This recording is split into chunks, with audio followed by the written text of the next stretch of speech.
প্রিয় দর্শনার্থীবৃন্দ, আজ আমরা এমন একজন বিস্ময় বালককে নিয়ে কথা বলবো যে বালকটির জন্মের আগে তার বাবাকে হারান, 6 বছর বয়সে মাকে হারান এবং 8 বছর বয়সে দাদাকে হারিয়ে কিভাবে বিশ্বের কোটি কোটি মানুষের মন জয় করেছিলেন, কিভাবে চরম দারিদ্র ইতিম বালক থেকে বিশ্বনবী হয়ে উঠেছিলেন তা নিয়ে আমরা কথা বলবো।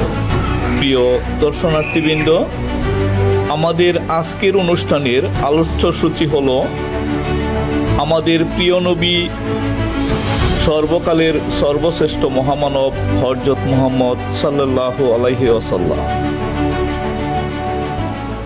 হযরত মুহাম্মদ সাল্লাল্লাহু আলাইহি ওয়াসাল্লাম বর্তমান সৌদি আরবের মক্কা নগরীর কুরাইশ গোত্রের বনি হাশিম বংশে জন্মগ্রহণ করেন।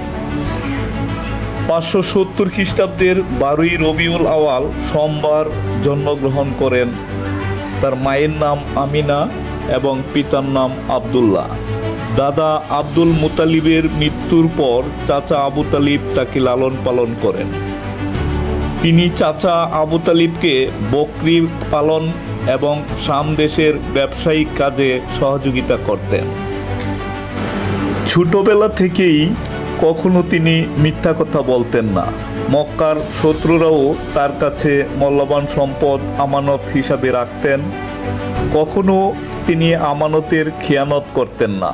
সততার কারণে পুরো মক্কাবাসী তাকে আলামিন বা বিশ্বাসী হিসাবে ভূষিত করেছিলেন।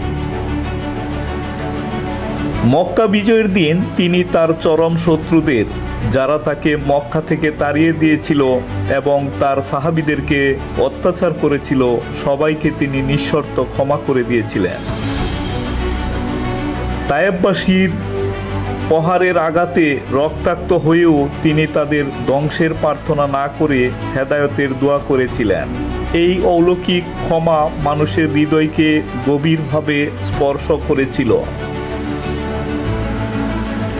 তৎকালীন আরবে কন্যা সন্তানদেরকে জীবন্ত কবর দেওয়ার প্রথা বন্ধ করে তিনি নারীর মর্যাদা ও সম্পত্তিতে নারীর অধিকার নিশ্চিত করেছিলেন। কোটি কোটি মানুষের নেতা এবং মদিনা রাষ্ট্রের রাষ্ট্রপ্রধান হয়েও তিনি অত্যন্ত সহজ সরল জীবনযাপন করতেন।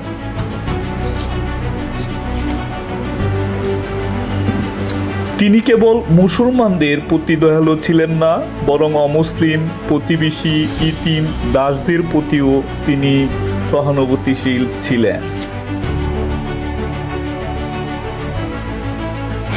632 খ্রিস্টাব্দে তিনি জীবনের শেষ বিদায় হজ পালন করেছিলেন। বিদায় হজের ভাষণে তিনি সামাজিক ন্যায় বিচার ও সমতা প্রতিষ্ঠায় ঘোষণা করেছিলেন, কালোর উপর সাদার কোনো শ্রেষ্ঠত্ব নেই, আর সাদার উপর কালোর কোনো শ্রেষ্ঠত্ব নেই। শ্রেষ্ঠত্বের একমাত্র মাপকাঠি হলো তাকওয়া বা আল্লাহ ভীতি। শৈশবে অভিভাবক ছাড়া বড় হয়েও অসাধারণ চরিত্র, মহানুভবতা ও ঐশীবাণীর মাধ্যমে কোটি কোটি মানুষের মন জয় করেছিলেন। 25 বছর বয়সে 40 বছর বয়সী খাদিজা রাদিয়াল্লাহু তাআলা আনহুর সঙ্গে বিবাহ বন্ধনে আবদ্ধ হয়েছিলেন। রমজান মাসের শেষ পর্যায়ে 40 বছর বয়সী মহানবী হযরত মুহাম্মদ সাল্লাল্লাহু আলাইহি সাল্লামের কাছে আল্লাহর দূত জিবরাইল আলাইহিস সালামকে দিয়ে আল্লাহর বাণী প্রেরণ করেন। আল্লাহর ফেরেশতা জিবরাইল আলাইহিস সালাম প্রথমবারের মতো তার কাছে পৃথিবীবাসীর জন্য আল্লাহর সর্বশেষ ঐশী বাণী, বিশ্ব মানবতার মুক্তির দিশারি, জিন ও মানুষের জন্য পরিপূর্ণ জীবন বিধান, পবিত্র কোরআনের সর্বপ্রথম কথাগুলো নিয়ে তার কাছে উপস্থিত হলেন। উপস্থিত হয়ে তিনি বলেন, পড়ো তোমার প্রতিপালকের নামে।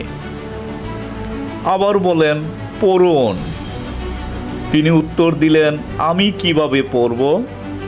ফেরেশতা বললেন, পড়ো তোমার প্রতিপালকের নামে, যিনি সৃষ্টি করেছেন মানুষকে জমাটবদ্ধ রক্ত থেকে, তোমার পালনকর্তা মহা দয়ালু।